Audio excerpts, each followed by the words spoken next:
Sukuniano est un éternel puceau, un lycéen qui peine dans ses études et se retrouve par erreur dans une école pour monstres. Là, il rencontre de nombreuses filles monstres et manque de s'attirer des ennuis, mais est sauvé par une vampire qui développe des sentiments pour lui. Tout commence lorsque son père découvre un mystérieux paquet dans la rue et qu'il est inscrit à une école privée nommée Yokai Academy. En chemin, le chauffeur de bus le met en garde, lui conseillant d'être très prudent. Alors qu'il traverse un tunnel, le chauffeur a l'air effrayant leur annonce que toutes les connexions sont perdues. Je pense, les amis, que ce chauffeur les emmène en enfer. Sukun commence à marcher et soudain une fille lui rentre dedans à vélo. Laissez un commentaire les amis si vous pensez aussi que les filles ne savent pas conduire, et sa jupe se soulève offrant un aperçu rapide à notre puceau malchanceux. Sukun finit avec un saignement de nez, et pour une raison quelconque, la fille est très intéressée par lui. Elle est attirée par son odeur et le mord, révélant qu'elle est une vampire. Elle demande ensuite à Sukun ce qu'il pense des vampires, et il répond qu'il ne le dérange pas. En entendant cela, la fille s'enthousiasme et lui demande s'il veut être son ami, se présentant comme Moka.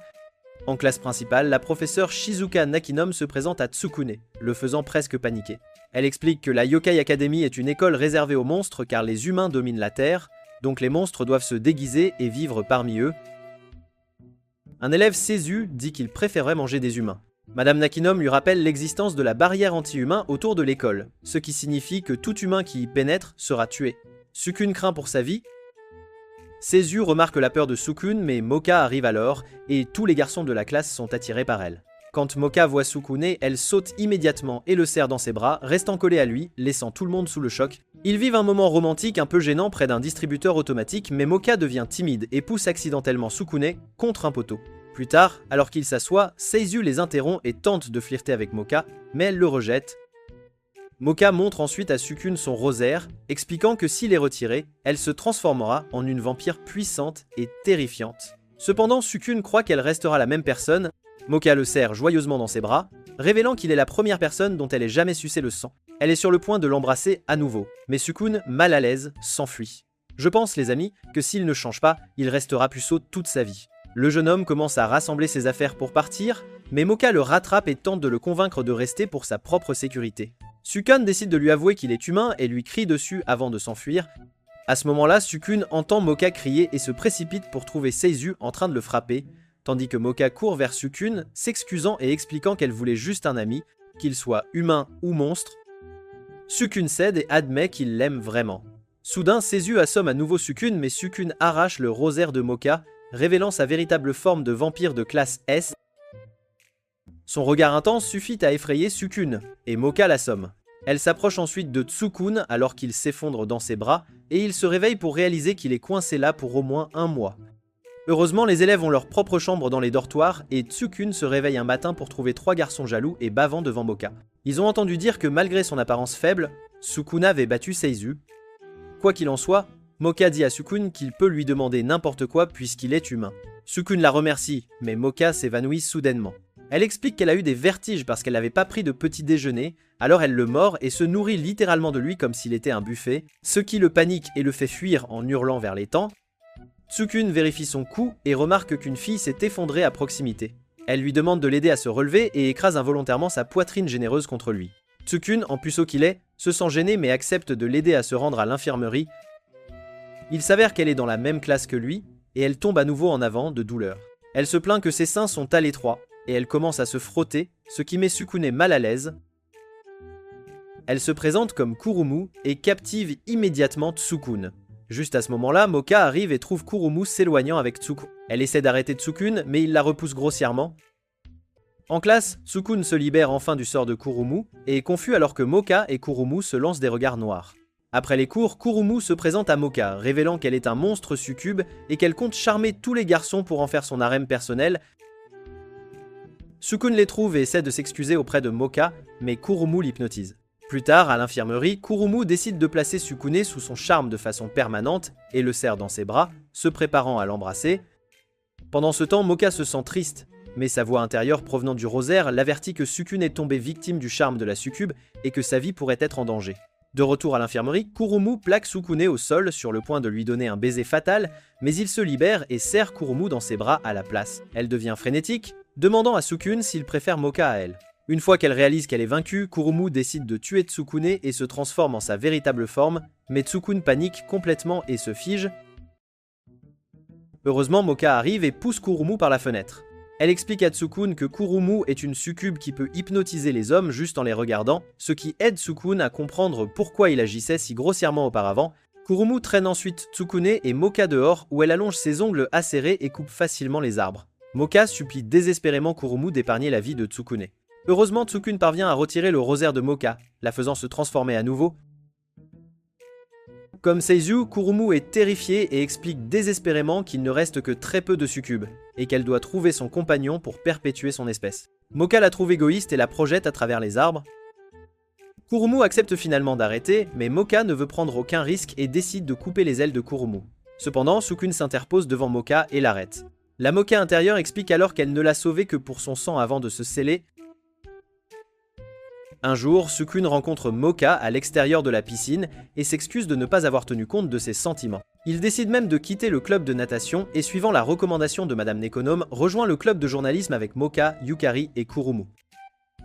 Le lendemain, Tsukune est submergé par l'attention des filles, mais il s'évanouit d'anémie et de manque d'oxygène à cause des câlins excessifs. Le groupe est surpris de se retrouver les seuls membres du club jusqu'à ce que Madame Nekonom présente un jeune homme nommé Jin comme président du club.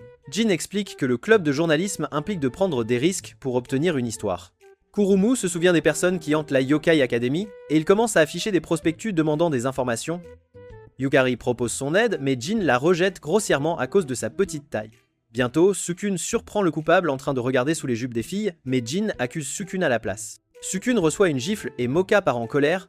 Dans les toilettes, Moka se demande si Tsukune l'a vraiment regardé, et son moi intérieur la prévient d'être prudente avec Jin. Le lendemain, Jin espionne deux filles qui se changent dans le vestiaire et les entend parler de Tsukune et Moka comme d'un couple. Cela lui donne une idée malveillante. Tsukune essaie de se défendre auprès de Moka et Kurumu, mais échoue. Voyant cela, Jin saisit l'occasion et propose d'aider Tsukune. Il conduit Tsukune dehors et lui dit de regarder par une fenêtre, qui s'avère être le vestiaire des filles. Soudain, Jin prend une photo et menace de la montrer à Moka si Tsukune le dénonce. Il laisse Tsukune se débrouiller avec les filles en colère. La nouvelle parvient à Yukari et Kurumu, mais elle décide d'enquêter elle-même. Cette nuit-là, Jin rend visite à Moka et essaie de l'embrasser. Quand Moka le repousse, il lui montre la photo. Moka est choqué, mais heureusement Kurumu et Yukari apparaissent et soulignent les preuves que Jin est le véritable coupable. Jin est décontenancé et laisse tomber accidentellement d'autres photos qu'il a prises en espionnant. Sa couverture est grillée et il se transforme en sa forme de loup-garou, attaquant Moka. Juste au moment où Jin est sur le point de la maîtriser, Tsukune arrive et retire le rosaire de Moka. Jin est émerveillé par la magnifique forme monstrueuse de Moka, mais décide de la dominer. Malheureusement, la pleine lune lui donne une force supplémentaire. Mais quand elle se cache derrière les nuages, Moka le projette contre les rails, le faisant tomber par-dessus bord. Le lendemain, le club de journalisme distribue des prospectus révélant la vraie nature de Jin, et Tsukune essaie de parler à Moka, mais elle lui donne un coup de pied au visage quand il regarde presque son côté d'un autre monde. Le groupe décide de célébrer, mais il remarque soudain une étrange fille. Elle demande un journal, et Tsukune lui en donne un. Plus tard, elle apparaît en classe, et Molon Nekonom la présente comme Misor Shurayuki. Au bord de l'étang, Tsukune essaie d'échapper à Shurayuki, mais elle l'attrape. Elle commence à effrayer Tsukune, insistant sur le fait qu'il lui appartient à elle seule. Pendant ce temps, une version marionnette de Shurayuki apparaît au club de journalisme et tente de blesser Moka par jalousie. La pauvre Moka crie le nom de Tsukune, mais il est gelé sous l'étang. Il est révélé que Shurayuki est une fée des neiges incroyablement solitaire. La vraie Shurayuki essaie alors de garder Tsukune entièrement pour elle. Soudain, Moka arrive, portée par Kurumu. Elles ont réussi à vaincre la marionnette de Shurayuki et s'écrasent directement sur Tsukune, le libérant de la glace et rendant Shurayuki folle de rage. Plus tard, Monsieur Katsubo trouve Shurayuki en pleurs. Pendant ce temps, de retour dans la salle du club de journalisme, Moka, Tsukune et Kurumu se réchauffent. Soudain, ils trouvent Madame Nakanom paniquée, disant que Shurayuki a de gros ennuis.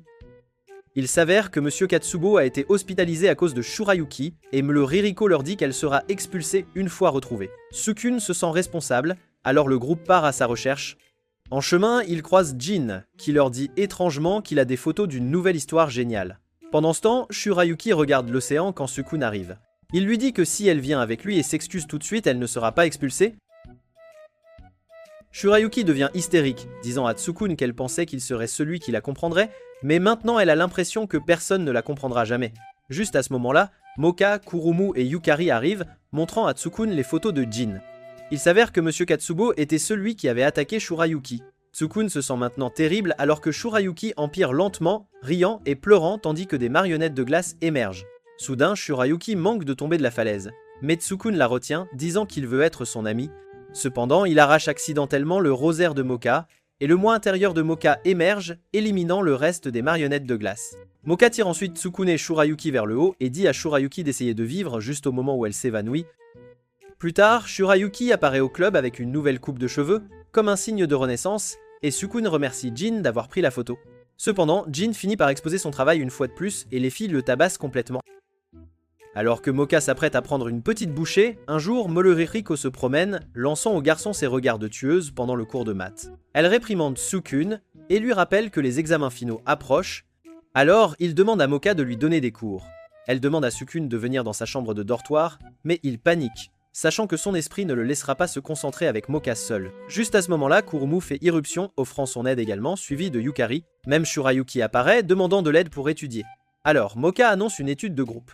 Ils se réunissent au club, mais chacun d'eux est occupé à faire sa propre chose pendant que Yukari fait la leçon. Moka offre ses notes à Tsukune, ce qui fait que Kurumu l'interrompt et demande à Tsukune de lui donner des cours à la place. Ce jour-là, Moka et Tsukune rencontrent Melruriko et lui disent qu'ils ont étudié.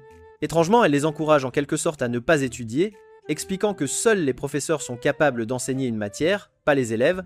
Elle dit ensuite à Tsukune de la rencontrer pour une leçon de tutorat. Le jour suivant, Tsukune en parle à tout le monde et commence à rêver des filles en maillot de bain. Il dit à Moka qu'il réussira pour qu'il puisse s'amuser pendant les vacances d'été. Tsukune se rend ensuite chez Melruriko pour une leçon privée. Commentez les amis si vous aussi vous voulez des leçons privées. Le lendemain, les filles tombent sur Tsukune, qui marmonne étrangement des formules mathématiques. Ils tombent ensuite sur Moka, et elle réalise immédiatement que quelque chose ne va pas. Cependant, Melruriko apparaît, accusant Moka d'être la raison pour laquelle Tsukune ne peut pas se concentrer, et l'emmène pour continuer ses cours. Cependant, en classe, Tsukune marmonne à propos de Moka, ce qui fait que la professeure le frappe. Elle lui dit qu'il devrait faire plus d'efforts pour étudier car son odeur humaine la met en condition pour enseigner. Cependant, Moka entend les cris de Tsukune et accourt pour découvrir que Melruriko est une lamia qui utilise son charme pour maintenir Tsukune fixée sur ses études. Melruriko traite Moka de peste avec colère et la projette dehors, mais Shurayuki apparaît du plafond et la souffle avec de l'air froid. Cependant, Mizore fait tomber des bougies et l'empêche d'aider. Elle plaque ensuite la pauvre Moka, faisant tomber ses notes. Cependant, la vue de celle-ci tire Tsukune de sa transe et il arrache le rosaire de Moka, libérant la Moka intérieure. Melruriko dit à Moka qu'elle est une mauvaise élève, mais la Moka intérieure dit avec désinvolture qu'elle va apprendre à Melruriko sa place. Sur ce, Shurayuki gèle la professeure. Bientôt, les examens finaux sont là et Tsukune est stressée. Cependant, il remercie Moka de l'avoir aidé à étudier et elle le mord joyeusement. Plus tard, un jour, Tsukune attend à l'arrêt de bus pour leur voyage de club vers le monde humain, quand Moka arrive, l'air totalement adorable. Moka rappelle à Tsukune qu'elle vivait autrefois dans le monde humain, ce qui le rend un peu inquiet, mais elle est plus excitée qu'effrayée. Les deux s'embrassent presque, mais grâce à Kurumu, le duo finit par rater le baiser. Bientôt, ML Nekonom arrive avec le bus et Tsukune se sent enfin de retour chez lui, rendant presque tout le monde méfiant à son égard. Cependant, Moka le couvre, disant que Tsukune vivait dans le monde humain avant d'aller à la Yokai Academy. Cependant, Yukari semble plutôt méfiante. Ils atteignent bientôt la plage et tout le monde joue au ballon. Yukari saisit l'occasion et demande à Tsukune s'il n'a vraiment pas peur du monde humain. Tsukune dit qu'il trouve la Yokai Academy bien plus effrayante. Juste à ce moment-là, Moka plonge, mettant du sable dans son maillot de bain, et Tsukune bave littéralement de pensée. Un tir de Shurayuki le réveille. Kurumu commente alors qu'elle pensait que Tsukune était un humain, ce qui alarme un peu Moka et Tsukune, mais heureusement Moka change de sujet. Alors que Kurumu et Yukari se disputent le ballon, plus tard, Tsukune et Moka ratent encore une fois le baiser quand Kurumu les appelle dans l'eau. Tsukune essaie de faire venir Moka, mais se souvient que les vampires ne peuvent pas aller dans l'eau et décide de rester avec elle. Les deux tentent leur troisième tentative de baiser, seulement pour que Kurumu crie à Moka d'arrêter de sucer le sang de Tsukune. Cerise sur le gâteau, Kurumu, Yukari et Shurayuki se disputent pour savoir qui se soucierait si Tsukune s'effondrait à cause d'une perte de sang. Tsukune rit joyeusement de leur puérilité quand soudain il remarque un champ de tournesol à proximité. Un couple est arrivé sur la même colline et Yukari les remarque parler de personnes qui disparaissent là-bas. Shurayuki pense que le couple accusait des sorcières d'enlever des gens, ce qui fait que Yukari réplique et dit qu'elle n'aime pas les succubes dont la seule caractéristique est d'être une stupide séductrice. Kurumu est embarrassé et Yukari lui laisse tomber une bassine dessus. Le reste du club trouve les deux en pleine dispute, mais finalement le groupe retourne à la plage. Cependant, une fois qu'ils partent, une étrange fille apparaît du champ de fleurs. Pendant ce temps, Emelnekonom part pêcher, tandis que Sukun aide à déplacer la glacière et Moka coupe les légumes. La pauvre Yukari continue d'offrir son aide mais est refusée par tout le monde. Elle finit dehors et remarque sa présence de retour sur la colline. Elle va enquêter et rencontre la même étrange fille nommée Ruby. Ruby est une sorcière et demande à Yukari si elles peuvent être amies avant de l'étreindre étrangement. De retour sur la plage, Sukun remarque que Yukari a disparu pendant que Ruby raconte à Yukari comment les sorcières vivent sur la colline depuis des générations et que sa dame va bientôt adopter un plan pour anéantir les humains afin de la protéger. Juste à ce moment-là, Sukun apparaît et Ruby suppose qu'il va gâcher la colline des sorcières. Elle invoque immédiatement des plantes monstrueuses pour le tuer. Cependant, Yukari les abat, disant à Ruby qu'elle ne la laissera pas tuer l'un de ses amis. Ruby s'énerve, ligote Yukari et fait en sorte que d'autres plantes monstres essaient de manger Sukun. Heureusement, le reste du groupe arrive et les abat. Yukari s'excuse ensuite auprès de Ruby, disant qu'elles ne peuvent pas être amies. C'est alors que Moka réalise que c'est sa douce chance de monopoliser le baiser quand soudain Ruby blesse gravement Sukun, et jaloux, il s'évanouit littéralement, paniquant Moka qui explose et libère la Moka intérieure. Yukari est horrifiée, demandant à Ruby ce qu'elle a fait, et se retourne pour trouver Shurayuki gelant tout autour d'elle tandis que Kurumu se transforme et vole vers Ruby. Bientôt, Ruby se réveille dans la tente du groupe. Elle essaie d'attaquer mais s'arrête quand Sukun lui tend une canette de thé. Sukun explique qu'ils veulent seulement entendre son histoire et apprendre le passé de la colline des sorcières. Il s'avère que Ruby et sa dame n'ont attaqué les humains que pour protéger leur foyer, et Moka suggère donc que Ruby vienne à la Yokai Academy. Ils touchent Ruby discrètement avec leur gentillesse, et elle commence à se détendre une fois qu'ils sont tous là, alors que Ruby s'éclipse en pensant au club de journalisme. Cependant, elle sent qu'il est trop tard pour changer et retourne en volant à la colline des sorcières. Là, elle essaie de parler à sa dame de ce qu'elle vient de vivre, mais la dame la punit à la place. Bientôt, le groupe remarque que Ruby a disparu et se précipite vers la colline des sorcières, seulement pour se retrouver pris dans des lianes contrôlées par Ruby.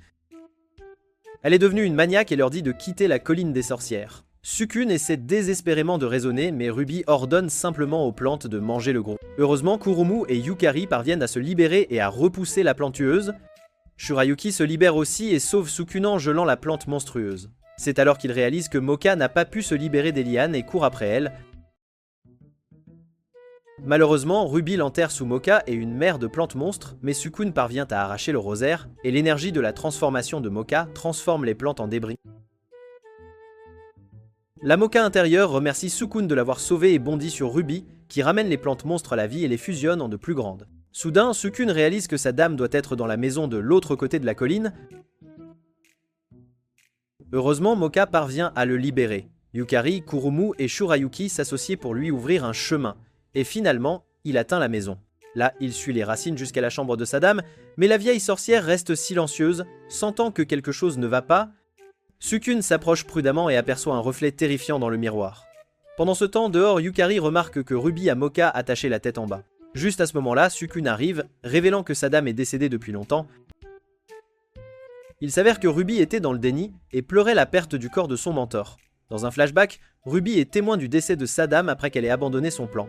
Ruby sombre davantage dans la folie et fusionne avec les plantes monstres. Maintenant, la seule solution est de la vaincre. Cependant, la pauvre Moka se retrouve piégée dans des lianes et est fusionnée avec Ruby, devenant son esclave. Yukari dit à Shurayuki et Kurumu qu'elles doivent détruire la baguette de Ruby pour la vaincre et parvient à aveugler Ruby. Cela permet à Moka de reprendre le contrôle. Yukari la supplie de ne pas tuer Ruby et Moka promet de faire de son mieux.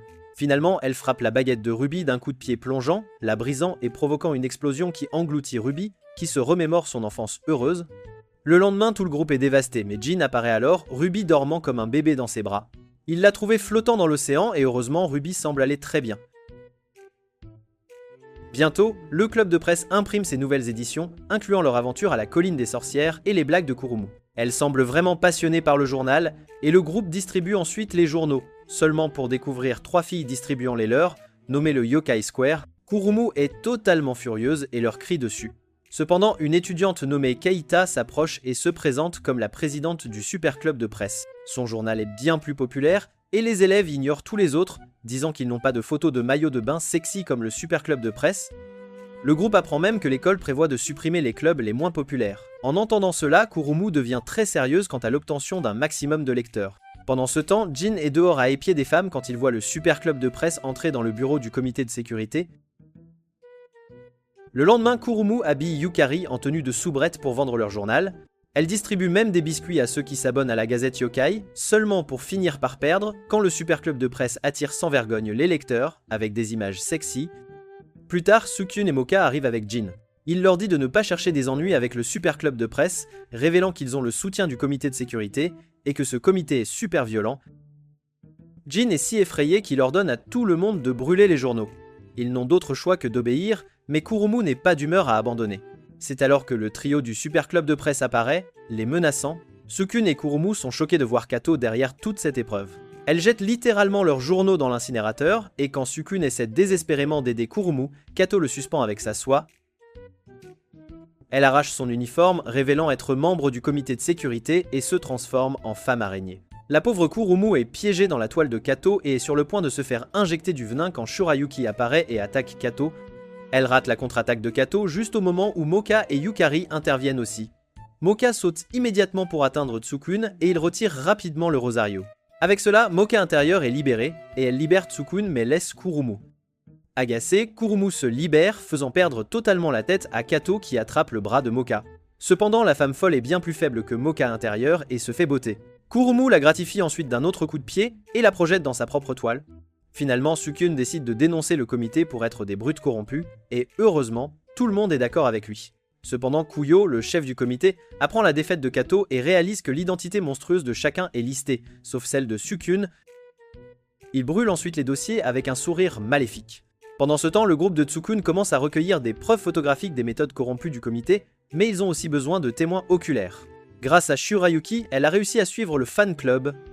Cependant, quand ils vont les interroger, ils découvrent que le comité les a littéralement emmenés. Le lendemain, Mocha trouve Sukyun fatigué.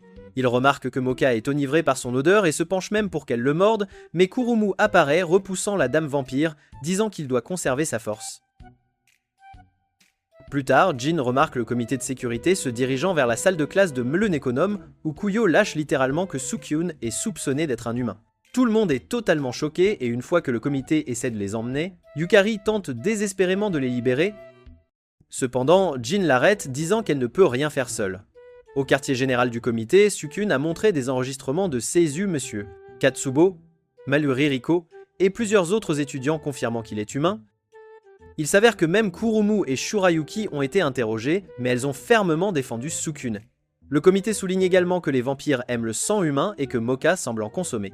Mocha essaie désespérément de défendre Sukyun, mais l'interrogateur en a assez et la menace avec de l'eau pure. Cela met Sukyun sérieusement en colère, et il exige de Kuyo qu'il libère Mocha. Cependant, Kuyo menace nonchalamment de jeter Mocha dans l'étang et révèle que le fan club est là aussi. Il explique qu'ils lui ont dit que Sukyun est un idiot faible et sans valeur. Kuyo plaque ensuite Sukyun et lui dit de se transformer en monstre et de se libérer, avec les cris de douleur de Mocha résonnant dans ses oreilles. Sukyun décide de dire la vérité et admet finalement être humain. Kuyo rit et claque des doigts pour révéler Mocha, Kurumu et Shurayuki. Kurumu et Shurayuki sont choqués, tandis que Mocha pleure que Sukyun n'aurait pas dû leur dire la vérité. Réalisant que Mocha connaissait la vérité, Kurumu la gifle, offrant à Kuyo un spectacle amusant. Kuyo dit ensuite à ses hommes d'enfermer Mocha, puis se tourne vers Tsukun, disant qu'il sera mis à mort. Pendant ce temps, Kurumu et Shurayuki retournent au club de presse, informant Jin et Yukari que Tsukun est un humain. Shurayuki part sans un mot. Kurumu se demande ce que Yukari pense des humains, mais avant que Yukari ne puisse répondre, la voix de Kuyo retentit dans le haut-parleur. Il annonce que Tsukun est un humain et qu'il sera mis à mort. Une grande foule se forme et crie avec excitation. Cependant, deux étudiants conviennent que le comité va beaucoup trop loin, seulement pour se faire frapper par un membre du comité. La pauvre ML Nekonome est horrifiée, mais M, Katsubo s'amuse en fait. De retour au club, Yukari est horrifiée par la nouvelle. Elle dit désespérément à Kurumu qu'elle doit faire quelque chose, mais Kurumu ne fait que pleurer, lançant des insultes sur Tsukun et Mocha. Dehors, Tsukun est finalement exposé, et Mocha peut tout entendre depuis sa cellule en dessous. Orotsukun fait son dernier vœu et demande à Kuyo d'épargner le reste du club de presse. Cependant, pendant que l'humain sans valeur reçoit de la glace, Shurayuki se souvient que Tsukun l'a sauvé quand soudain un étrange oiseau lui dit que c'est à son tour de le sauver. Pendant ce temps, Yukari essaie de convaincre Kurumu, mais elle crie, disant que Tsukune et Mocha auraient dû leur faire confiance pour révéler le secret. Soudain, le même oiseau apparaît, leur demandant de dire cela à Mocha et Tsukun en face. De retour dans la cellule, la pauvre Mocha pleure impuissante, et Mocha intérieur lui dit qu'elle n'est pas seule et veut sauver Tsukune. C'est alors que l'oiseau arrive là aussi et tord les barreaux de la cellule. Mocha sort et est choquée de voir l'oiseau se transformer en rubis. Elle a amené toute la bande avec elle et Kurumu gifle Moka disant qu'elles doivent se dépêcher de sauver l'humain inutile. Dehors, Kuyo est littéralement sur le point de décapiter Tsukune, mais heureusement Shurayuki éteint les flammes juste au moment où Ruby et Kurumu descendent en volant pour libérer Tsukune et s'enfuir. Shurayuki, Moka et Yukari restent en arrière pour gérer le combat. Kuyo demande si les filles savent qu'elles ont commis un crime contre l'académie. Shurayuki, Moka et Kurumu lui disent que cela n'a pas d'importance tant qu'elles ont sauvé Tsukune. Kuyo révèle alors que Jin a dit quelque chose de similaire l'année dernière, et il a donc littéralement tué tout le club sauf Jin. Kuyo ordonne ensuite à ses 3 meilleurs sbires de les tuer en guise de punition. Sur ce, Yukari et Shurayuki s'engagent dans une bataille incroyable, offrant à la foule un spectacle époustouflant. Cependant, Kuyo lève les yeux et part à la poursuite de Tsukune. Yukari crie à Shurayuki et Moka d'aider Tsukune, mais Shurayuki crie à Moka d'y aller seul. À présent, Tsukune est sur le toit et remercie Kurumu et Ruby de l'avoir sauvé juste au moment où Moka court vers lui. Sukune est heureux d'être réuni, mais sa joie est gâchée quand Kuyo apparaît, disant que Sukune va mourir. Soudain, une flèche de feu transperce le cœur de Sukune. À l'horreur de tous, il brûle gravement et le pauvre Sukune dit faiblement à Moka qu'il n'a aucun regret d'être venu à l'Académie Yakai et lui demande de protéger leurs amis de Kuyo avant de retirer le rosario.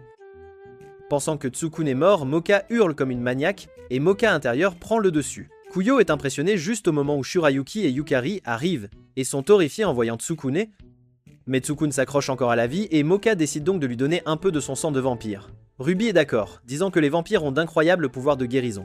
Cependant, ils doivent être rapides car Kuyo s'est transformé en renard à 4 queues. Il leur tire un souffle dessus quand soudain Jin apparaît, encaissant le coup, et les traitant d'idiots de rester là. Sur ce, Shurayuki tire des glaçons sur Kuyo, mais il les fait fondre facilement avant de l'envoyer voler avec un souffle de feu pour gagner du temps pour Ruby et Yukari. Kurumu vole autour, esquivant le feu de Kuyo, tandis que Ruby et Yukari lancent un souffle de cartes de tarot sur Kuyo. Cependant, il détruit facilement les familiers. Ruby n'a pas encore fini, et les restes des familiers s'assemblent en un grand corbeau qui pique l'œil droit de Kuyo. Kuyo se transforme ensuite en sa forme de combat ultime et bat tout le monde sauf Moka. Malheureusement, les attaques de Moka n'affectent pas Kuyo, et elle réalise que donner autant de son sang a affecté sa force surhumaine. Kuyo tire ensuite sur Moka, la tuant apparemment. Cependant, Kurumu pointe le haut du toit où Tsukune tient Moka. Il avait inconsciemment senti le danger et sauvé la vampire. Kuyo essaie d'attaquer, mais un djinn transformé l'attrape, et avec un coup de pied sauté, Moka envoie Kuyo dans la pièce en dessous. C'est alors que toute l'école afflue pour trouver Moka sous sa forme humaine et Sukune tout en lambeaux. Ils finissent par croire que l'humain stupide a vaincu Kuyo et qu'il n'est pas vraiment un humain. Même Nekonom est d'accord, et certains étudiants s'excusent pour leur comportement cruel envers Sukyun, tandis que d'autres sont heureux de la défaite de Kuyo. Bientôt, le groupe est soigné et Moka et Shurayuki sont hospitalisés. Taimu raconte aussi tout à Sukyun et il est extrêmement reconnaissant envers Moka. Une fois qu'elle se réveille, Sukyun la remercie avec un bouquet. C'est alors que Sukune sent son cœur battre vite et réalise qu'il tombe amoureux des deux Moka.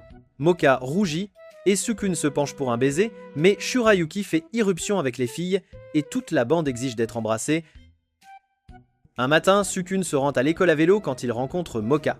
Les deux tombent et s'embrassent presque quand soudain Moka intérieur le frappe, réveillant Sukune de son rêve. Sur ce, Sukune commence une nouvelle année à l'Académie Yakai et court à l'école, ignorant sa cousine Kyoko en chemin. En marchant à travers la forêt, Sukune trouve l'endroit où il a rencontré Moka, mais cette fois, une autre femme le percute.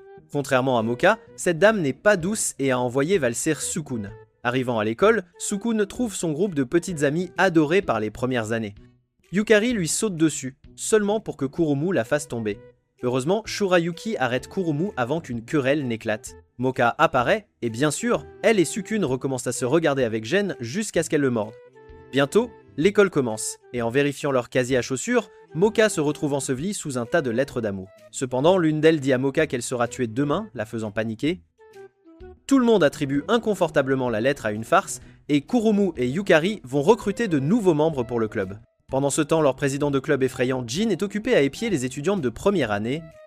Soudain, il remarque une fille mystérieuse, mais elle finit par lui donner un coup de pied et casser sa lentille. À l'école, Sukune et Moka rencontrent Ruby, qui travaille pour le directeur de l'école. C'est alors qu'ils trouvent une autre lettre menaçante dans la zone de recrutement. Même les filles remarquent une étrange dame rôdant.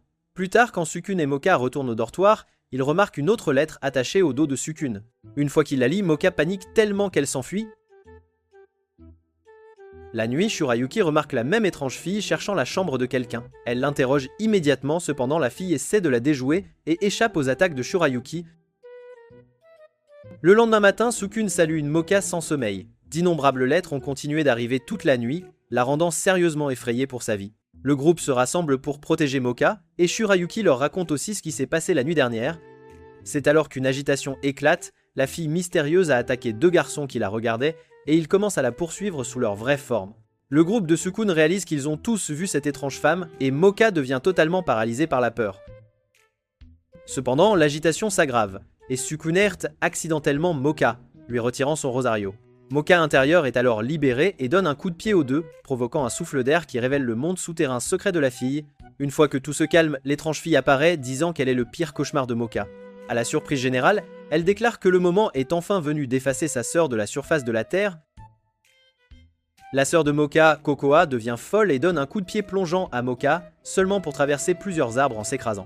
Quand Sukune sauve Moka, elle est totalement folle et demande pourquoi Moka ne riposte pas. Ramassant un bureau de rechange, Kokoa le balance sauvagement mais frappe accidentellement Tsukune, l'assommant. C'est alors que Katsubo apparaît, demandant pourquoi Kokoa n'est pas en classe. Ruby dit que le nom de famille de Kokoa est Shuzan, ce qui déroute tout le monde. Quoi qu'il en soit, le groupe emmène Tsukune assommé à l'infirmerie. Là, Moka explique finalement qu'elle et Kokoa ont des mères différentes, d'où des noms de famille différents. Elle se souvient qu'elle se battait tous les jours et Kokoa ne l'a jamais battue une seule fois. Un jour, Moka a parlé à Kokoa de ses projets de partir vivre avec sa mère dans le monde humain. En entendant cela, Kokoa a juré de la traquer. Soudain, Kokoa s'écrase à travers la fenêtre armée d'un marteau et tout le monde s'enfuit dans le couloir. Kurumu demande à Moka de faire quelque chose, mais elle est trop effrayée et s'enfuit avec Tsukune, Kokoa les suivant. Pendant ce temps, Monsieur Katsubo et Mlekiria demandent à Mlenekonome de les aider à arrêter Kokoa, mais ils l'entendent courir dehors. Finalement rattrapant Moka, la sœur maniaque la confronte. Heureusement, Yukari et Kurumu arrivent déguisés en super-héroïne, seulement pour se faire assommer. Shurayuki, qui s'était caché tout ce temps, devient super irrité et se prépare à geler Kokoa. Cependant, Moka les supplie de ne pas attaquer sa sœur. C'est alors que Jin et Ruby entrent en scène, et Tsukune est sûr que Kokoa ne peut pas leur faire face. Jin distrait Kokoa d'un clic, et tout le monde finit par se cacher à l'intérieur d'un local de rangement d'équipement. Alors, Moka décide d'affronter sa sœur seule, et ordonne aux autres de ne pas la suivre. Moka confronte ensuite Kokoa en dehors de l'enceinte de l'école. Cependant, voyant que Moka n'utilise pas toute sa force, Kokoa devient super en colère et la plaque au sol. Elle craque, demandant à Moka pourquoi elle ne se bat pas comme avant. C'est alors que Sukune et les autres apparaissent, réalisant que Kokoa manquait simplement à Moka. Elle s'excuse auprès de Kokoa, mais c'est pas la raison pour laquelle Kokoa se déchaîne. Elle manque de tuer Tsukune et Moka, mais heureusement, Moka intérieur apparaît et dit à Kokoa qu'elle assommera quiconque les menace. Elle repousse ensuite Kokoa d'un coup de pied, mais Kokoa se relève et commence à grogner. Soudain, elle se précipite pour étreindre Moka intérieur, déroutant tout le monde. Kokoa explique ensuite qu'elle voulait se débarrasser de la fausse sœur et voir celle qui l'avait quittée. Moka intérieur se scelle simplement, disant qu'elle n'est plus la même personne. Sukune porte ensuite Moka à l'infirmerie et se demande d'où vient la douce Moka, seulement pour se faire mordre. Bientôt, c'est le jour des parents, et Sukune dit à 2 camarades de classe que ses parents ne viendraient pas. Plus tard en classe, Moka et Sukune trouvent ses yeux tout grincheux. Cependant, le gars se transforme en une mauviette totale une fois que ses parents apparaissent. Quoi qu'il en soit, Moka dit que aucun de ses parents n'est venu toutes les années précédentes, il est donc peu probable qu'il le fasse. Elle prévoit juste de passer la journée avec Kokoa, mais change d'avis quand Kokoa fait irruption et attaque Tsukune. Plus tard, pendant que Moka s'occupe de la blessure de Tsukune, Shurayuki présente Tsukune à sa mère, Tsurara Shurayuki. Elles ne sont pas très différentes, et Shurayuki lui a même dit que Tsukune est son petit ami. Elle demande même à Tsukune de jouer le jeu, mais la situation se complique quand Kurumu arrive avec sa mère, Eija Kurono, et révèle qu'elle a présenté Tsukune comme son fiancé. Sa mère étouffe totalement le pauvre gars de ses attentions. Bientôt, Yukari entre avec ses parents aussi, et Ruby est excitée de voir des sorcières adultes. Quoi qu'il en soit, le cours commence, et pour une raison quelconque, Eija et Sarah semblent avoir des différends entre elles. Les deux se bousculent et se font trébucher exprès. Il s'avère qu'elles veulent toutes les deux que leur fille règle leur vie amoureuse, et même Shurayuki et Kurumu se disputent. Plus tard, les deux sont sortis de classe par leur mère. Eija demande agressivement à Kurumu jusqu'où elle est allée avec Tsukune et lui dit de sauver la relation en lui faisant littéralement l'amour. Pendant ce temps, Sarah va un pas plus loin et dit à Shurayuki de le geler. Alors, Shurayuki attire Tsukune dans les bois et le gèle. Cependant, il est sauvé grâce à Yukari. Mais cela n'arrête pas le chaos. et Kurumu commence à se frotter contre Sukune, essayant de le séduire. Comme prévu, les guerres de mère continuent à travers les cours, et même en cours de musique, Kurumu et Shurayuki chantent des chansons à Sukune professant leur amour. Puis, au déjeuner, les deux mères finissent par se disputer tellement sur le futur mariage de Tsukune qu'elles détruisent littéralement la cafétéria. Cependant, Tsukune réalise que Sarah et Aija se battent pour lui parce qu'il ressemble à un garçon nommé Gonzo, pour lequel elle s'était battue pendant leur jeunesse à l'académie Yakai. Malheureusement, les attaques de Sarah et Aija font que Sukune retire accidentellement le rosario de Moka, libérant Moka intérieur. Elle dit ensuite aux deux mères de laisser tomber, les faisant l'attaquer. Sukune se retrouve coincé entre Sarah et Aija, qui ont des talents, et les deux femmes dans leur état étrange crient à l'unisson, disant à Sukune qu'il peut sortir avec elle à la place. Heureusement, les parents de Yukari réparent la cafétéria, et bientôt, la journée des parents prend fin. Les deux mères s'excusent ensuite, juste au moment où Seizo apparaît avec ses parents. En entendant le nom de famille de Seizo, les deux femmes réalisent que Gonzo est en fait le père de Seizo, et maintenant le gars ressemble à une boulette. Elles s'effondrent et demandent à leur fille de ne pas abandonner Tsukune. Un jour, Yukari se rend à l'école et dit bonjour à Tsukune, mais il l'ignore et salue Moka à la place. La pauvre Yukari devient toute triste et décide de gagner le cœur de Tsukune. Plus tard, en épiant le couple, Yukari devient jalouse des talents de Kurumu. Elle vérifie tristement sa taille à l'infirmerie quand soudain l'infirmière, Mako Yakumaru, affirme qu'elle peut exaucer le souhait de Yukari de vieillir.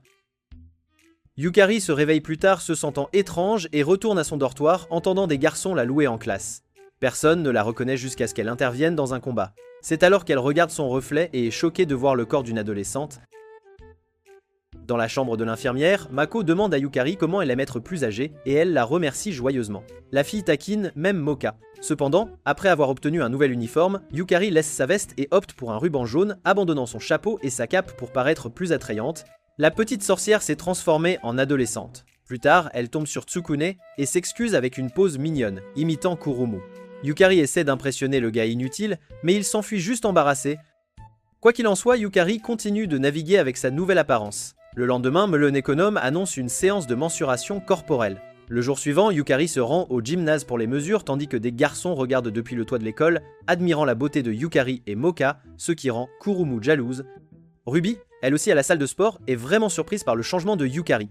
Elle mesure Moka et se rend compte que ses talents sont bien plus grands qu'elle ne l'imaginait. Cependant, quand vient le tour de Yukari, elle est absolument choquée par sa taille, c'est incroyable.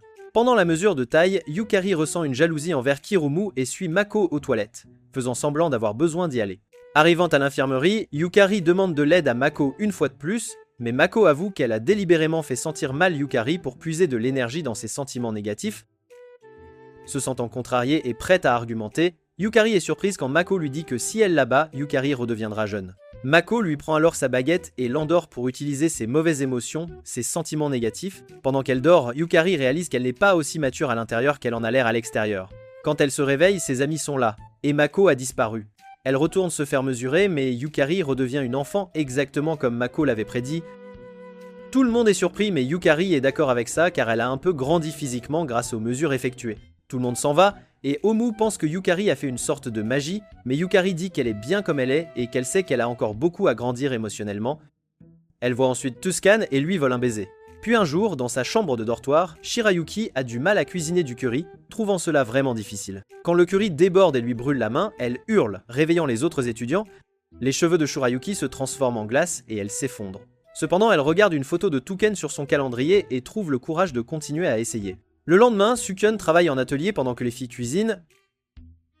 Il rêve éveillé que Moka lui offre de la nourriture de son menu spécial, seulement pour se réveiller et réaliser que Seizu a détruit toute la table. En cours de cuisine, Mademoiselle Upsara annonce qu'elles vont préparer du curry. Shurayuki ajoute des potions d'amour à la sienne, Sukune fait une version épicée, et Yukari en prépare une scène. Cependant, Mademoiselle Upsara ajoute trop d'épices au curry de Yukari, faisant pleurer la pauvre jeune fille. Shurayuki se met en colère en voyant Mocha cuisiner car elle pense que c'est contre la fierté des vampires. Quand Shurayuki la surprend, elle rejoint le cours de cuisine. Ensuite, les filles donnent leur curry aux garçons. Le curry de Shurayuki est congelé, et elle gèle même d'autres personnes quand elle se moque d'elle. Pendant ce temps, Mademoiselle Apsara dégèle Shurayuki, seulement pour insulter son curry, ce qui la met vraiment en rogne. Ailleurs, Shurayuki se sent désespérée mais se souvient du conseil de Moka de continuer à essayer. Elle essaie de cuisiner à nouveau en suivant les conseils de Ruby. Et après quelques mésaventures, elle prépare enfin un bon curry. Le lendemain, Sukune, Moka, Kurumu et Yukari se demandent où est Shurayuki. Ils décident de lui rendre visite au dortoir après les cours. Soudain, Keiko appelle Moka, et il la voit à l'entrée de la salle de classe tenant des assiettes de curry, avec sa peau complètement jaune. Keiko s'est transformé en un zombie alimenté au curry dans l'école. Les garçons discutent d'avoir été congelés par Shurayuki l'autre jour quand ils trouvent étrangement du curry sortant de partout dans l'école. Toute l'école organise alors une fête du curry, ne sachant pas que mademoiselle Upsara est derrière ce désordre épicé. Pendant ce temps, Shurayuki marche vers l'école avec son curry et trouve des étudiants à la peau jaune dans la cour. L'un d'eux essaie de l'attaquer. Mais elle gèle l'idiot et trouve ses amis mangeant aussi le curry. Entendant des rires, Shurayuki voit mademoiselle Upsara répandre un nuage jaune et révéler sa vraie forme. Mademoiselle Apsara explique son plan pour faire goûter à tout le monde du vrai curry. Sukyun, qui est maintenant un zombie au curry, demande le curry glacé de Shurayuki, brisant le sort de mademoiselle Apsara. Le curry de glace pilé de Shurayuki ramène ses papilles gustatives à la vie. Mademoiselle Apsara essaie de forcer Sukyun à manger son curry, mais le curry de glace pilé de Shirayuki le conquiert totalement.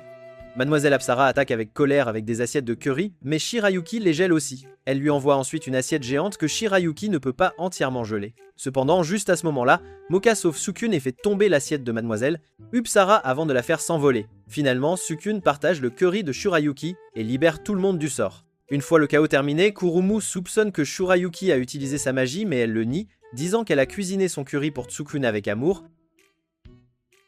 Un jour, des membres d'un gang de rue appelé Monsters Industries se rassemblent sur les quais, menés par le gobelin de Tosa. Ils expriment leur gratitude pour l'aide mutuelle et prévoient de conquérir le territoire d'un autre gang pour étendre leur domination. Pendant ce temps, le groupe de Sukyun est en excursion dans le monde humain. Ruby devient inopinément leur guide touristique avec la pauvre Shurayuki pédalant désespérément derrière le groupe. Ils s'arrêtent à divers endroits et finissent par arriver à un sanctuaire. Moka essaie de passer du temps avec Tsukume, mais il est occupé avec d'autres filles.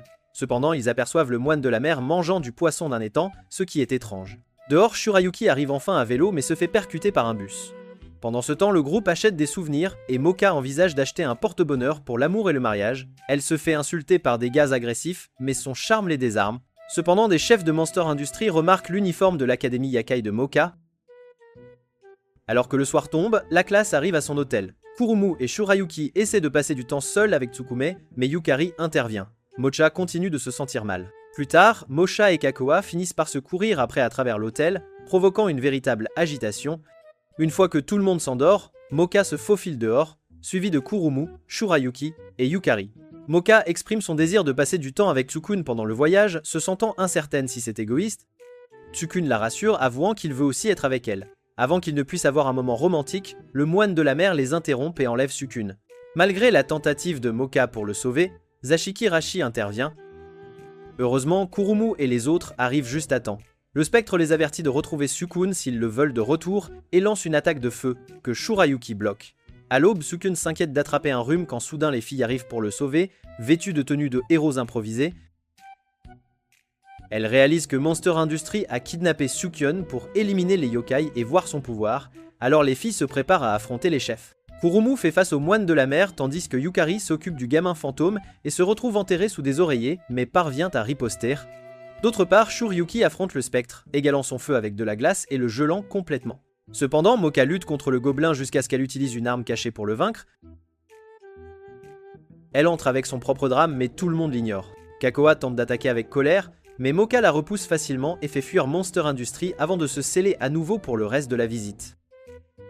Kurumu, Yukari et Shurayuki réalisent que Tsukun et Moka ont disparu. Pendant ce temps, Tsukun et Moka se retrouvent confrontés à Monster Industries une fois de plus, mais cette fois, ils ne sont pas d'humeur à se battre. Au lieu de cela, ils déclarent Moka leur nouvelle chef. Moka s'accroche nerveusement à Tsukun. Un jour, Tsukun apparaît étonnamment chez lui. La mère de Tsukun remarque qu'il semble avoir grandi. Soudain, une autre sonnette retentit et Tsukun demande ce qui se passe. Sa mère explique qu'une belle fille le cherche. À la surprise de Tsukun, c'est Moka qui s'excuse d'être arrivée de manière inattendue. Alors que la mère de Tsukun essaie de se calmer, pensant que Moka est la petite amie de Tsukun, Tsukun fait visiter la maison à Moka. Il se sent embarrassé alors que Moka explore sa chambre. Moka explique ensuite qu'elle pensait que si Tsukun rentrait chez lui, il pourrait décider de rester. C'est pourquoi elle est apparue. Étrangement, ils tombent tous les deux sur le lit de Tsukun et s'embrassent presque quand Tsukun trouve Kurumu, la dame étrange, cachée sous les draps, sans réaliser que Moka est là. Kirumu essaie de faire en sorte que Tsukun fasse un geste, mais réalise que Moka et Shurayuki sont également présentes. Juste à ce moment-là, Yukari finit par les rejoindre et une bagarre éclate pour Tsukun, juste au moment où sa mère arrive et s'évanouit sous le choc. Quand Kasumi se réveille, elle demande à Tsukun s'il dort avec les filles. Sukyun clarifie désespérément qu'elles ne sont que des amies, surprenant les filles, chacune d'elles se considérant comme sa petite amie. Moka réalise que Sukyun n'a même pas parlé d'elle ou de l'académie Yakai à ses parents et se sent désolé de l'avoir mis dans une situation délicate. Les filles s'excusent alors d'être apparues. Pendant ce temps, Keiko fait la course à vélo vers la maison de Sukyun. Plus tard, Sukyun essaie de prendre une douche mais est interrompu par Kurumu. Cependant, Shurayuki l'interrompt, gelant les pieds de Kurumu seulement pour que Yukari tire sur la serviette de Tsukune, lui donnant un choc énorme. Tsukune et Yukari se précipitent pour empêcher Kurumu et Shurayuki de se battre, seulement pour que la mère de Tsukune trouve son fils et s'évanouisse à nouveau. Plus tard, la cousine de Tsukune, Kyoko, lui rend visite et voit une scène chaotique chez lui.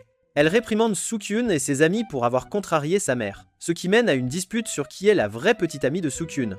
Kyoko propose une compétition pour déterminer qui aime le plus Sukyun. Chaque fille essaie de prouver son amour pour Tsukune mais échoue. Hirumu se défend, disant qu'elle peut satisfaire Tsukune avec ses talents, mais Yukari l'interrompt, disant qu'elle est prête à avoir une relation avec Tsukune. Moka veut des bébés, et Moka implique accidentellement des chats alors que tout ce qu'elle a fait était juste de sucer du sang.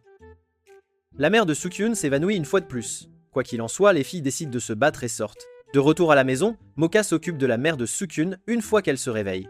La mère de Sukyun lui dit que Sukyun lui parle toujours de Moka lors de leurs appels. Cela rend Mocha heureuse, et elle sort pour gérer les femmes folles dehors.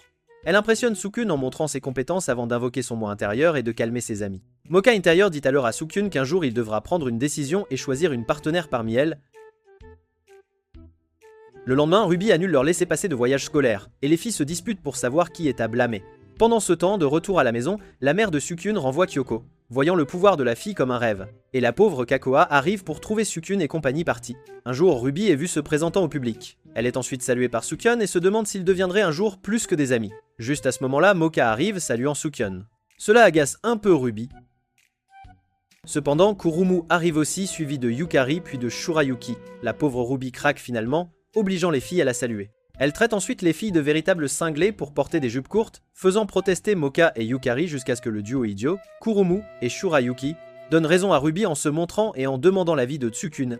Cependant, les filles qualifient ensuite la longue jupe de Ruby de ringarde, ce qui la fait craquer encore plus et se révèle être la surveillante du code vestimentaire. Elle annonce alors une nouvelle règle concernant les jupes. Bientôt, Mademoiselle Nekonom entend les anciens sbires de Kyoko parler de la nouvelle règle de Ruby et va faire du shopping. Cependant, elle essaie des tenues qui agacent Ruby, qui travaille comme caissière. Ruby la surprend et tire sur les oreilles de Nekonom, la faisant déchirer le maillot de bain. Cependant, une fois Ruby partie, Nekonom trouve un uniforme scolaire et décide de l'essayer. Plus tard, les filles remarquent que Jin a disparu. Il dit qu'il a autrefois perdu sa fierté à cause du comité de sécurité et laisse tomber accidentellement des photos qu'il a prises de Ko et d'Aseo dans leur tenue osée. Jin remercie ensuite Tsukune et les autres d'avoir vaincu le comité, mais se demande pourquoi Tsukune attire toutes les filles. Plus tard, Mademoiselle Ririko aperçoit Mocha et se souvient de sa défaite. Elle prend Mocha en otage, seulement pour être arrêtée par une super-héroïne féline. Elle déchire avec colère un trou dans le costume de héros, révélant des sous-vêtements flashy et réalisant que c'est Nekonom. Mademoiselle Ririko s'enfuit alors embarrassée, disant à Ruby de ne pas s'en prendre à ses élèves. Plus tard, il est révélé que Kakoa est en difficulté pour être allée dans différents endroits pour des plats célèbres. Une fois revenue, Kakoa est renversée par l'équipe de karaté, la rousse est totalement embarrassée, réalisant qu'elle a écrasé de la soupe. Pendant ce temps, Moka dit à Sukyun qu'il a un goût fruité. Il s'avère que Sukyun buvait du lait pour essayer de l'arrêter, mais elle aime le goût. Le pauvre gars essaie ensuite de boire beaucoup de vinaigre, suivi de plusieurs bouteilles de sauce piquante et d'eau aromatisée. Au final, il avale une tonne d'ail et de boissons énergisantes. Le lendemain matin, Moka le salue pendant qu'il s'entraîne, mais l'odeur de son horrible puanteur la fait fuir. Plus tard, Yukari trouve un Kyo perdu sous la pluie en allant à l'école. Le petit gars finit par déchirer la salle du club de presse et Yukari emmène ensuite le Kyo à Jin, mais il la repousse avec colère. Cependant, Ruby revient bientôt en tant que surveillante du code vestimentaire. Elle avertit les anciens sbires de Kyoko à propos de leurs jupes courtes, mais quand elle l'insulte, Ruby les menace avec sa règle et les choque. Jin, qui observe toute la scène, n'aime pas la règle de Ruby car elle affecte sa collecte d'informations. Il demande à Ruby d'arrêter, offrant une séance photo privée, et Ruby accepte. Le lendemain, Ruby revoit Tsukune et les filles, et elles se disputent comme toujours, détestant vraiment les longues jupes. Ruby pense qu'elle a fait du bon travail quand soudain le vent souffle et soulève les jupes de tout le monde. Ruby s'énerve de la façon dont elle se montre encore et perd complètement les pédales, faisant trébucher les filles. Sukyun et les filles sont surprises et Ruby se sent embarrassée et se cache rapidement. La pauvre fille commence à pleurer mais Sukyun la calme. Cependant, il leur manque une chose très importante et Jin surgit, prenant des photos. Il bouscule Tsukune, retirant le rosaire et libérant Moka intérieur. Moka intérieur assomme alors Jin. Cependant, juste à ce moment-là, Kakoa apparaît et poursuit sa chère Moka. Bientôt, Ruby marche avec Yukari au bord de la rivière et rejoint le club de presse, discutant joyeusement. Plus tard, elle vérifie le rosaire de la barrière et rencontre le directeur, discutant de la paix entre les monstres et les humains. Un jour, Kiko regarde des vidéos des combats de sa sœur, espérant l'aider à rentrer chez elle. Elle remarque que Sukyun enlève toujours un collier spécial et décide de l'obtenir elle-même, mais trouve la classe de Mocha vide. Le groupe est en fait parti en voyage de ski et est accueilli par des fées des neiges à la station. Cependant, c'est un coup monté chez Yukari et elle et sa mère ont un plan sournois pour que Sukyun leur donne quelques bébés. Ruby s'avère être leur monitrice de ski tandis que Mocha et Tsukun crient amoureusement leur nom l'un à l'autre. Bientôt, les filles se disputent pour savoir qui va skier avec Tsukun quand soudain, Shurayuki kidnappe Tsukun, faisant tomber la pauvre Kakoa en bas de la colline. Shurayuki retourne chez elle seulement pour trouver la gamine inutile disparue. Le gars finit par trembler, mais heureusement Mocha le trouve. Cette fois, Kakoa émerge de la neige, prévoyant de prendre le rosaire, cependant elle devient super en colère de ne pas pouvoir l'enlever, grâce à ses cris fous. Une avalanche se déclenche qui l'entraîne, elle et Tsukun, dans un ravin. De retour à la station, Kirumu, Yukari, Ruby et Mademoiselle Nekonom profitent des sources chaudes, seulement pour geler les eaux tièdes. Juste à ce moment-là, Yukari se précipite avec Mocha, disant à tout le monde que Tsukune et Kikoa sont tombés dans un ravin. Le flashback montre ensuite Mocha et Kikoa se battant comme d'habitude, et Kikoa se réveille dans une grotte avec Tsukun. Cependant, Kikoa décide de partir. Tsukun court après elle et parvient à la faire rester quand soudain un rugissement les surprend. Pendant ce temps, Mocha, Ruby, Kurumu et Yukari partent à la recherche de Sukyun. Cependant, Mocha ferait mieux de trouver Sukyun avant que le duo mère-fille glacé ne l'atteigne. Elle part plutôt avec Ruby. De retour dans la grotte, Sukyun demande à Kakoa pourquoi elle le déteste tant. Kakoa dit que c'est parce que Mocha lui donne tout. Elle devient folle avant de s'évanouir, et Tsukun décide alors de s'allonger à côté d'elle pour la garder au chaud. Cependant, il se réveille pour constater que le rugissement s'est rapproché, et puis soudain un yeti littéral entre dans la grotte, mais heureusement, Shurayuki vient secourir Tsukune et s'enfuit ensuite avec Kakoa pour qu'elle reçoive des soins médicaux. Mais le yeti suit. Juste à ce moment-là, Mocha apparaît et Tsukun lui retire immédiatement son rosaire. Avec Mocha intérieur dehors, elle repousse le yeti d'un coup de pied. Cependant, Kakoa voit sa chance et essaie de prendre le rosaire, mais Mocha intérieur dit qu'elle ne se laissera pas rester décellée. Sur ce, elle se scelle à nouveau. Juste à ce moment-là, Shurayuki réalise que le yeti est en fait son père. Il s'avère que le gars cherchait des skis perdus. Bientôt, tout le monde part avec Shurayuki promettant de se marier la prochaine fois. Un jour, Desiko Daisy marche vers l'école, se sentant déprimée depuis la défaite de Kuyo l'année dernière. Soudain, elle entend une belle voix et voit un nouveau garçon demander son chemin vers la salle des professeurs. Il dit « je t'aime » en français, et Desiko tombe instantanément amoureuse de lui, jurant d'être sa servante pour toujours. En classe, Mademoiselle Nekonom le présente comme Kartaro, un nouvel élève. Shurayuki, Yukari, Mocha et Kurumu murmurent qu'elle préfère l'idiot Tsukuna à Kartaro. Après les cours, les ex-amis de Kuyo invitent Kartaro au cours de musique où il les charme avec son riz Z, les faisant tomber amoureuses de lui. Plus tard au déjeuner, le club de presse débat d'idées d'articles quand soudain, Kartaro apparaît et impressionne Yukari en la rattrapant quand elle trébuche. Il l'appelle étrangement sa petite lapine et ajoute un « je t'aime » aussi. Yukari tombe immédiatement amoureuse de lui, se demandant pourquoi elle agite ainsi. Puis, pendant le cours de sport, Kartaro s'approche de Shurayuki alors qu'elle regarde Tsukun rater un saut. Kartaro apparaît, louant son sourire et lui disant « je t'aime aussi ». La fille, qui ne sourit même pas un bonjour, commence à sourire sous son sort d'amour. Après le cours de sport, Mocha et Kurumu ont du mal à porter des ballons de volley. Kartaro finit par aider Kurumu, lui disant « je t'aime », et la dame se met littéralement à s'extasier devant lui. Mocha questionne ensuite les intentions de Kartaro, mais il la met aussi sous son charme. Bientôt, avec toutes les filles bavant devant lui, Kartaro les transforme toutes en ses gardes du corps personnel, y compris Mocha, Yukari et Shurayuki. Une fois que Tsukun réalise cela, il essaie désespérément de les atteindre, mais cela ne sert à rien. Au club, l'humain inutile demande de l'aide à Jin et il accepte d'enquêter. Cependant, Kartaro finit par hypnotiser Jin aussi et prévoit de prendre le contrôle de l'école. Le pouvoir de Kartaro grandit tellement qu'il finit même par contrôler Mademoiselle Nekonome, et les deux commencent un concert gigantesque. Sukyun fait de son mieux pour l'arrêter mais se fait battre jusqu'à ce que Kekoa apparaisse. Elle confronte Kartaro, mais quand il essaie de la servir aussi, Mocha court vers elle. Cependant, sous le sort de Kartaro, elle est incapable de faire quoi que ce soit. Juste à ce moment-là, Sukyun décide d'être utile et saute sur les deux dames et parvient à retirer le rosaire de Mocha. Avec Mocha intérieur dehors, Kartaro tente de l'hypnotiser, elle et Kakoa à nouveau. Cependant, Kakoa réagit rapidement, enfonçant son microphone dans la bouche de Kartaro, et Mocha le frappe ensuite rapidement, en voyant Kartaro rebondir comme un flipper. Les deux portent ensuite un double coup de pied au visage du monstre, l'assommant et brisant le sort. Kakoa commence joyeusement à célébrer la liberté de Mocha, mais Mocha intérieur dit que c'est Mocha extérieur qui s'est battu pour sauver sa sœur. Plus tard, Kekoa réfléchit au sacrifice de Mocha extérieur, pendant que Mocha, comme d'habitude, boit le sang de Tsukun, irritant le club de presse. Un jour, Kyoko arrive dans le monde des monstres, portant des boules de riz pour Tsukun que Kasumi lui a envoyées. Elles rencontrent Kakoa en chemin et elles entrent en collision, échangeant leurs paquets. Kakoa, avec les boules de riz maintenant, s'enfuit avec un plan pour récupérer sa sœur. Pendant ce temps, Kyoko arrive à l'académie Yakai et observe Tsukune et Moka. Cependant, son attention est détournée lorsque Kurumu, Yukari et d'autres se joignent à eux. Kyoko comprend mal la situation, croyant que l'école pourrait entraîner des filles pour le plateau. C'est alors qu'elle ouvre le paquet pour trouver un miroir au lieu de boules de riz. La pauvre Kikoa découvre la confusion. Cependant, Kyoko enquête sur le miroir et une pixie nommée Lilith en émerge. Mais Kyoko s'enfuit dans la forêt, se sentant comme si elle était dans une émission de farce. Lilith démontre ensuite la capacité du miroir à révéler les véritables formes monstrueuses, prouvant que Kyoko n'avait pas simplement rêvé des filles dotées de pouvoir. La petite fée s'envole alors vers Kurumu et Yukari et expose leurs véritables identités. Plus tard, au club de presse, Tsukune et Moka rencontrent Ruby, qui leur demande de l'aider à retrouver un artefact volé. Cependant, avant qu'ils ne puissent intervenir, Jin se transforme en loup-garou et sème le désordre dans la pièce. Moka parvient à l'arrêter et Ruby lui demande s'il a regardé dans le miroir. L'idiot répondra si elle le laisse la prendre en photo. Moka assomme simplement le type et Ruby explique le miroir de Lilith. Dans le chaos que cela provoque, Tsukune décide de localiser les autres et Ruby apprend qu'une fille humaine possède le miroir, ce qui l'inquiète pour sa sécurité. À la piscine, la pauvre Kyoko tremble de peur en voyant des gens se transformer en monstres et supplie Lilith d'arrêter, mais Lilith insiste pour exaucer son souhait d'explorer l'académie yokai. Juste à ce moment-là, Kyoko rencontre Mairo sous sa forme monstrueuse. Tsukune aperçoit ensuite Lilith qui vole et est soulagée de trouver Kurumu toujours sous sa forme humaine. Cependant, le comportement de Kurumu devient fou alors qu'elle exprime ses sentiments pour Tsukune. Yukari et Shurayuki rejoignent le chaos et Tsukune réalise que le miroir a libéré leurs véritables identités et qu'il ferait mieux de se sauver. Pendant ce temps, Mizo se prépare à attaquer Kyoko quand soudain Moka apparaît. Kyoko, d'abord effrayée par Moka, finit par l'accepter. Kyoko aide ensuite Moka à récupérer le miroir et le lui montre, libérant Moka intérieur et battant Maero et ses alliés.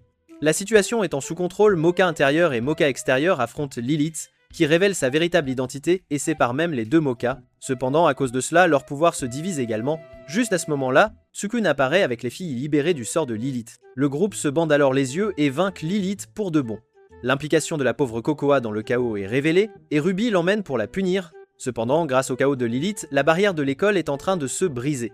Au même moment, Kasumi regarde une émission de télévision sur les intempéries lorsque sa maison tremble soudainement. Elle se précipite dehors et est surprise de voir l'académie yokai reflétée à l'envers dans le ciel. De retour dans le monde des monstres, les élèves lèvent les yeux avec horreur alors que le ciel se fracture. Il est expliqué que la grande barrière s'effondre à cause du miroir de Lilith. Cette révélation terrifie tout le monde, surtout Kyoko qui craint d'être dévorée par les monstres. Moka se précipite pour réparer la barrière avec l'aide de ses amis. Finalement, la pauvre vampire sacrifie son identité de Moka extérieur pour réparer la barrière, la laissant ainsi de manière permanente sous sa forme de Moka intérieur. Malgré ce changement, Moka promet de retrouver Tsukune.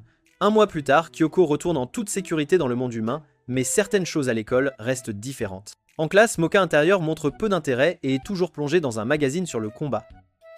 Tsukune se sent également mal à l'aise avec la nouvelle Moka, car il ne peut plus réaliser ses fantasmes. Cependant, pendant le cours de gym, Kurumu et Shurayuki flirtent avec Tsukune quand soudain Moka intérieur se joint à elle, ce qui est très inhabituel. La jeune femme commence littéralement à étaler ses talents, rendant Tsukune totalement confus. Plus tard, Moka intérieur retrouve Tsukune sur le toit où ils partagent un moment similaire à ce que Tsukune et l'ancienne Moka avaient l'habitude de vivre. Cependant, Tsukune a l'impression de tromper et s'arrête. Moka intérieur révèle alors à Tsukune que l'ancienne Moka était une illusion créée par le rosaire. Malgré cela, Moka intérieur propose de se nourrir du sang de Tsukune, mais leurs amis finissent par les interrompre. Shurayuki, Yukari et Kurumu réalisent qu'elles doivent remonter le moral de Tsukune, ignorant que Kokoa les observe de loin et décide de garder un œil sur Tsukune. Ce soir-là, Ruby vérifie la grande barrière et trouve le rosaire de remplacement intact. Elle informe le directeur qui apprécie le sacrifice de Moka. Le directeur lui révèle ensuite un secret et Ruby découvre que les deux rosaires sont identiques. Le lendemain à l'école, ML Nekanom parle à la classe d'une future session passée. Tsukune appelle chez lui et apprend l'existence de la tempête causée par la barrière. Kazumi le rassure mais dit que Kyoko est vraiment triste d'avoir blessé Moka. Plus tard, Ruby balaye près du portail quand elle voit Tsukune partir et décide de le suivre. Il revisite l'endroit où il a rencontré Moka pour la première fois. Ruby entend sa peine et finit par partager ce qu'elle a appris du directeur cette nuit-là. Tsukune reste sombre, fixant la fenêtre sombre de Moka depuis son dortoir quand soudain Ruby jette un caillou à sa fenêtre, révélant un plan pour ramener Moka extérieur. Le lendemain, les parents se rassemblent pour la session passée future, Sarah et Ajae reprenant leur stupide querelle. La mère de Yukari intervient, mais le chaos s'ensuit alors que chaque mère affirme la prétention de sa fille sur Tsukune. Yukari les supplie de prendre en compte les sentiments de Tsukune, initiant un cessez-le-feu, mais Eijiha et Sarah refusent d'abandonner et se déclarent ses futures belles-mères. Tsukun se dirige vers la barrière nord, où réside le Seigneur des Ténèbres. Un flashback révèle que le directeur est également l'un des 3 Seigneurs des Ténèbres qui ont fondé l'Académie Yokai, et que la personne qui a fabriqué le rosaire pour la Grande Barrière a également fabriqué le rosaire de Moka. Alors que Tsukun entre dans le tunnel, il promet d'obtenir un nouveau rosaire pour Moka. Cependant, Kokoa l'observe d'en haut et jure de ne jamais laisser cela arriver. Bientôt, Tsukun atteint la barrière nord, cherchant le château du Seigneur des Ténèbres, qui a fabriqué le rosaire de Moka. Soudain, Kuyo et un groupe de chauves-souris l'attaquent. Tsukun effraie les chauves-souris et affronte Kuyo, déterminé à sauver Moka extérieur. Kokoa décide alors de prendre les choses en main et s'avance, seulement pour être interrompu par Sarah et son armée de femmes des neiges. Cependant, Tsukun continue d'avancer, mais Sarah l'arrête avec ses femmes des neiges. Comme d'habitude, Sarah est déterminée à marier Tsukun à sa fille, mais Tsukun s'y oppose. Shurayuki le soutient alors et veut aider Tsukuna à ramener Moka extérieur. Voyant cela, Sarah invoque avec colère une tempête de neige, mais Yukari et ses parents lui prêtent main forte. La mère de Yukari déchaîne un puissant sort, permettant à Tsukun de s'échapper pendant que Shurayuki affronte sa mère. L'idiot épris parvient alors à atteindre un pont contrôlé de l'autre côté, et là il rencontre l'autre mère folle, ML Kurono. Elle tente de le marier à Kurumu, mais grâce à Kurumu, il parvient à s'échapper une fois de plus, et Kurumu le guide vers le pont. À l'intérieur du château, Kokoa avertit Tsukun à propos de leur père, Issa, le Seigneur des Ténèbres. Malgré cela, Tsukun avance, déterminé à récupérer le rosaire. Bientôt, il rencontre l'homme et demande le rosaire, mais Issa lui donne la classique fin de non-recevoir et attaque. Tsukun reste ferme, questionnant la haine d'Issa envers les humains. En réponse, Issa insulte les humains pour leur peur et leur haine des monstres. Malgré la déclaration d'amour de Tsukune pour Moka, Issa le frappe et qualifie son amour d'illusion. En entendant cela, les yeux de Tsukun brillent d'un rouge éclatant avec une étrange puissance. Issa réalise que Moka lui a donné un peu de son sang. Tsukun dit alors à Issa qu'il se soucie des 2 Moka et ne veut être sans aucune d'elles. Il charge Issa et parvient à lui asséner un coup de poing au visage. Pendant ce temps, le chauffeur de bus espère un avenir paisible entre monstres et humains à l'Académie Yokai tandis que Tsukun et les filles dansent jusqu'au soir. C'est tout pour cette vidéo, regardez la vidéo suivante et je vous retrouverai dans la prochaine.